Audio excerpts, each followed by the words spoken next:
السلام عليكم ورحمة الله وبركاته. بسم الله والصلاة والسلام على رسول الله وعلى آله وصحبه ومن اتبعهم بإحسان إلى يوم الدين. So inshallah we begin. We're going to continue the story of Prophet Yusuf and Prophet Yaqub. So just going to do a quick recap of what we talked about last time. So we said that Prophet Yusuf was born to a different mother than the mothers of the rest of the brothers of Prophet, the rest of the children of Prophet Yaqub. The Prophet Yaqub was married uh,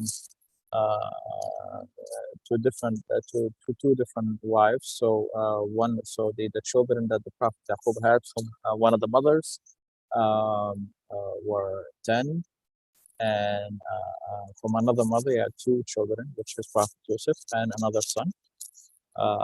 And we talked about the jealousy that that these children or these sons had towards Prophet Yusuf and his brother, and specifically Prophet Yusuf was more. And then we talked about the dream that Prophet Yusuf had seen, which is he saw the sun and the moon making sujood or bow down to him, and 11 stars. And then how Prophet Yaqub told his son Yusuf not to speak of this dream to his brothers, so they don't feel jealous from him. And the brothers were feeling jealous from Prophet Yusuf, deeply jealous from him. And this ended up leading them to a plan to get rid of Prophet Yusuf, so they can have the love of their father and the attention of their father that they wanted. So they were thinking, if we get rid of Prophet Yusuf, then our father should be appreciating us more and should be turning to us more, because we're older, we are people able to earn. He should be focusing on us. We should be the important ones, not Yusuf. So they come up with a plan. They're discussing it together, and some of them are saying, "Let's kill him." Some said, "Let's just put him in a faraway land, and that way we don't have to deal with him anymore." So one of the brothers had an idea, which is, let's throw him in a well somewhere, and then one of the people who are passing by will pick him up, and then he'll be gone, and we don't have to kill him or anything. And that's exactly what they did. They went to Prophet Yaqub. They asked him, let Yusuf come with us to come play and have fun. Prophet Yaqub told them that he's worried and he didn't want him to go, but they insisted, and they tried to convince Prophet Yaqub. Eventually, they were able to convince him, so they let Yusuf come with them.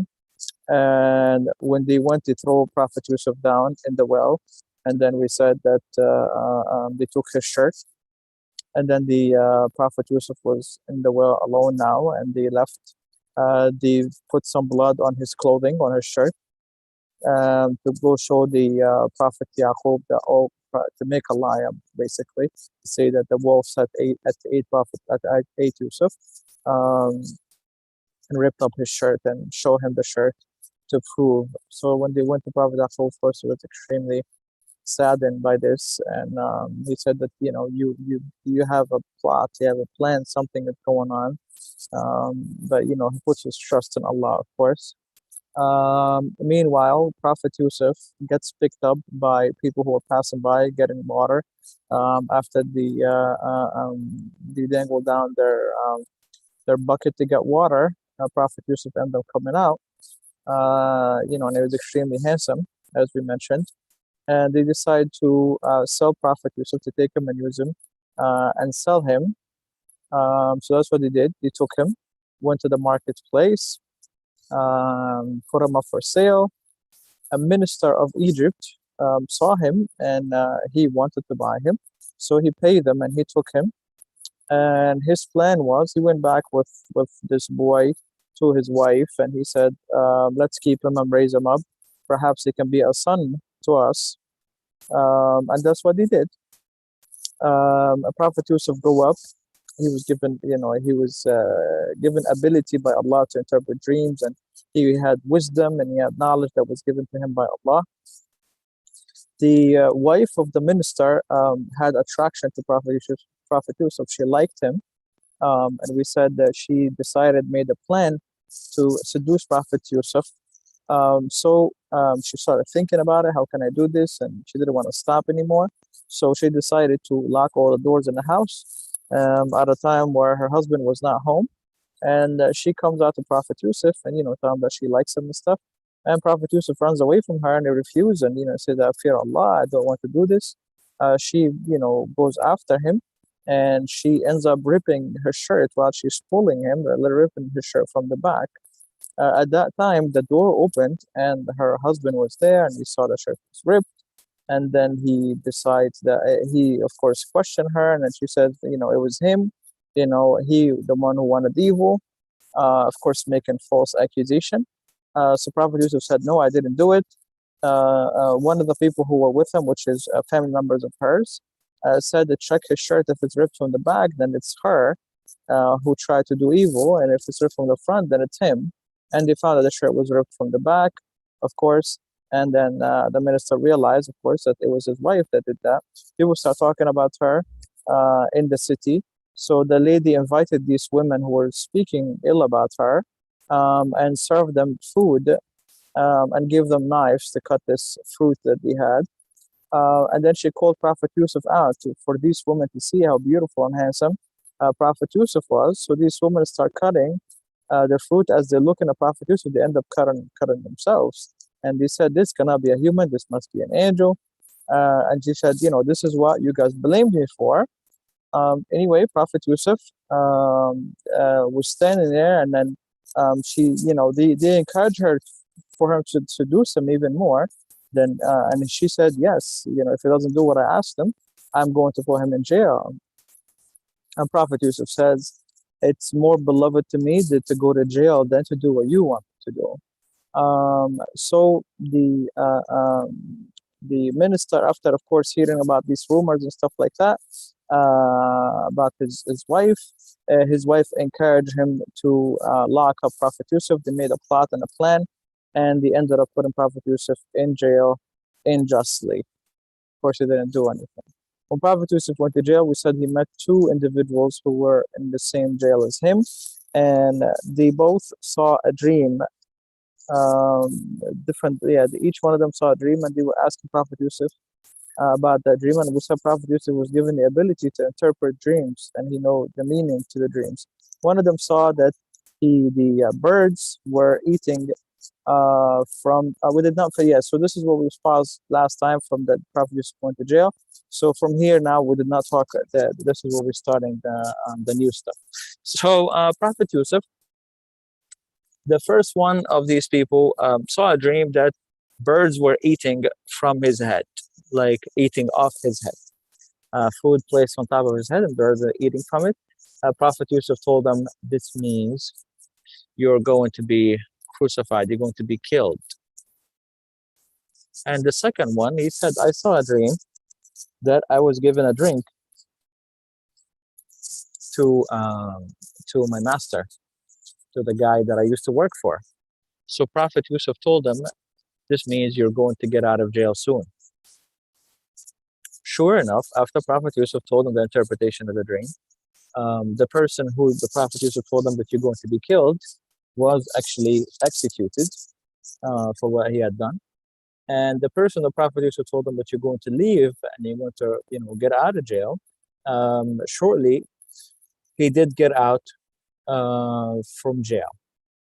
And Prophet Yusuf told him that, ask your master to help me, like to show my innocence. But when he got out and he returned back to work, he forgot about Prophet Yusuf. And some years have passed while Prophet Yusuf continued to be in jail unjustly, until one day something special is about to happen. Allah has a different plan. While the king is sleeping, he sees a dream. And this strange dream, he sees 7 cows, healthy cows, being eaten by 7 skinny cows. 7 skinny cows eating this 7 healthy cows. And the dream is the king is watching this in the dream, and then he sees seven green plants or grains being eaten up by seven dry grains or plants. So again, he sees that, and the king is watching. So he wakes up.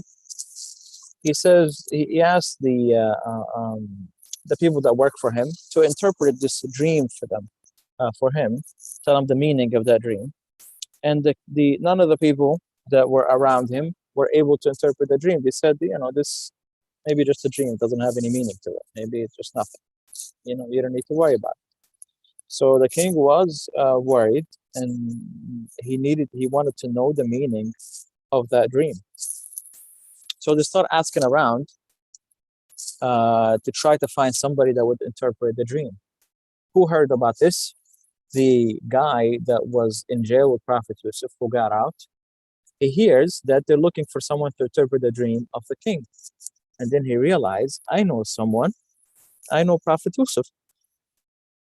So as soon as he hears about this, he goes back to Prophet Yusuf and he asked him.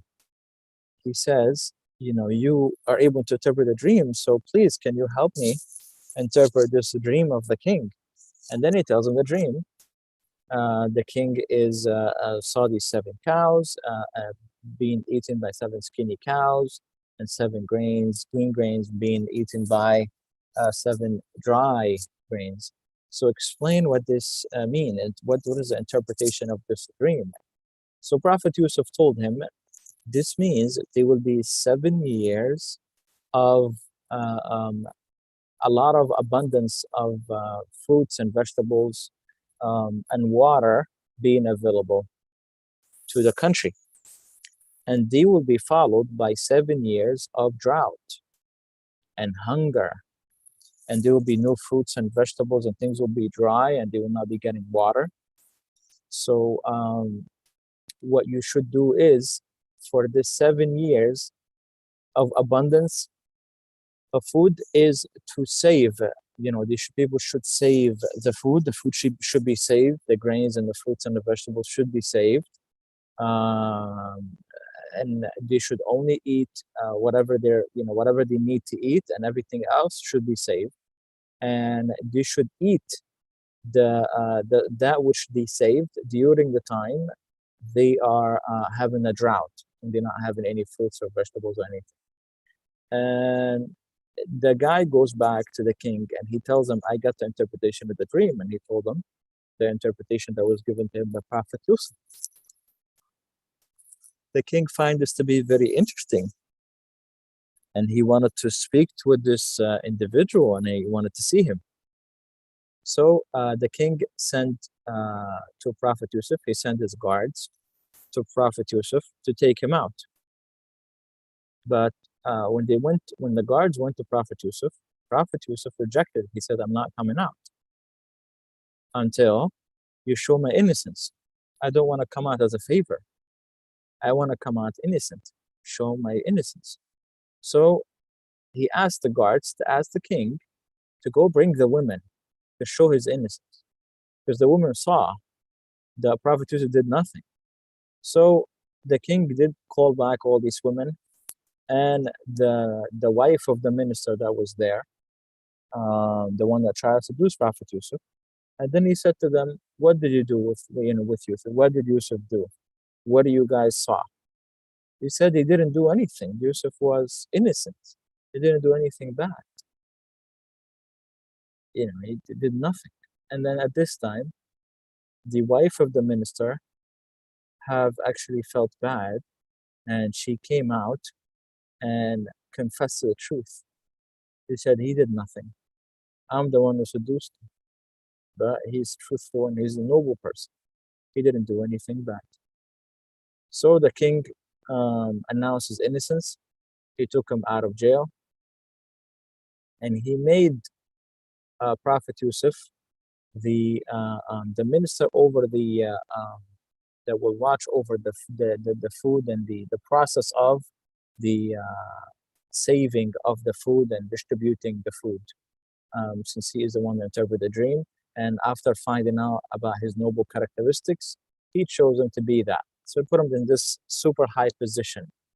So Prophet Yusuf came out and was being put in charge of that. So he would go around watching the land and making sure the plan is put in place for them to maximize the plants that they will be that they will be planting, so they can have the maximum harvest at the end. And after the 7 years of abundance and the savings, now comes in the 7 years of drought. So now people have no food. They have nothing. There's not that much rain, so they're not able to plant things, and they're not getting. They don't have enough food. So now they have to go through what they have saved up. And Prophet Yusuf is the one in charge of that distribution to make sure that everything is spent or used up wisely. Because if not, there will be a huge famine and people will die from hunger. So this famine hit even the family of Prophet Yusuf back home. So we're going back to them now, Prophet Yaqub and his children. So Prophet Yaqub sent his children to Egypt to go and get food for them because they have nothing here. So they went to buy food. So he sent all of them except the one son who was the full brother of Prophet Yusuf, right? And he sent all the half brothers from the different mom to Egypt to gain food. And that's what they did. They traveled, they sent on their way. They get to Prophet Yusuf. Now, as soon as they get to him, he recognized them, but they don't recognize him. They don't know who is this person. Once they come to Prophet Yusuf ends up giving them what they want, and he treats them well. And Prophet Yusuf makes a plan. And this plan, we're going to talk about it next time. But he says he tells the brothers, go back and bring me your brother. So they asked him, like, how many brothers do you have? They said, they have one more brother. He said, bring me that brother next time, and I'll give you guys more food if you bring him next time. So they said, okay, sure. So when they go back to their father, Prophet Yaqub, they ask him, let our brother come with us next time because we're going to get more food if he comes with us. But Prophet Yaqub, of course, refused, and he said that I cannot entrust him to be with you guys because of after what you did with Yusuf, right? I cannot entrust him with you guys. I don't know what you would do to him. So they said, we're not going to do anything. They try to convince him again, back and forth. He said, we're not going to do anything. We're going to take care of him. Just let him come with us. All we're going to do is try to get the food and bring him back. Prophet Yaqub is going to end up agreeing, and we're going to see, inshallah, the next segment, what's going to happen and what was the plan of Prophet Yusuf for his brothers. But so far, Prophet Yusuf recognized them and they don't recognize him. So let's take a look at some of the lessons that we see here in this segment of the story. Now, the one thing that we see is that Prophet Yusuf was extremely patient. He was thrown in jail for years. It wasn't just for months, it wasn't for weeks. It was for years. For a crime that he did not do, he remained completely compliant and accepting the decree of Allah. He was not rebellious. He was not trying to do anything, or he accepted what the fate that Allah had decreed for him. And he trusted in Allah. And Allah opened up a path of good, and he honored him afterwards. After his patience, he honored him by making him a minister, an important figure in the city afterwards, showing his innocence after the patience, clearing out his name after the patience. Also, we see here that also the importance of repentance. You see this the lady that tried to seduce Prophet Yusuf, even though she did a lot of evil things, she repented to Allah at the end, and she returned and she wanted to. She confessed to what she did, even though it obviously makes her look bad, but she didn't care. She wanted to do the right thing. So confessing to the right thing, even though she makes her it makes her look small in front of the people. It doesn't make her look good in front of the people. She did not care about that. She wanted to do the right thing. So she confessed to what she did to try to clear out the name of Prophet Yusuf and to, restore his innocence again. Also, we see that the pride Prophet Yusuf has, he know that he was on the truth. So when the guards come to him, he's like, okay, you can come with us now. We're going to let you out. He didn't want to come out as a criminal that was given a second chance by the king. He wanted people to know that he's innocent. So I'm willing to stay in jail for more time.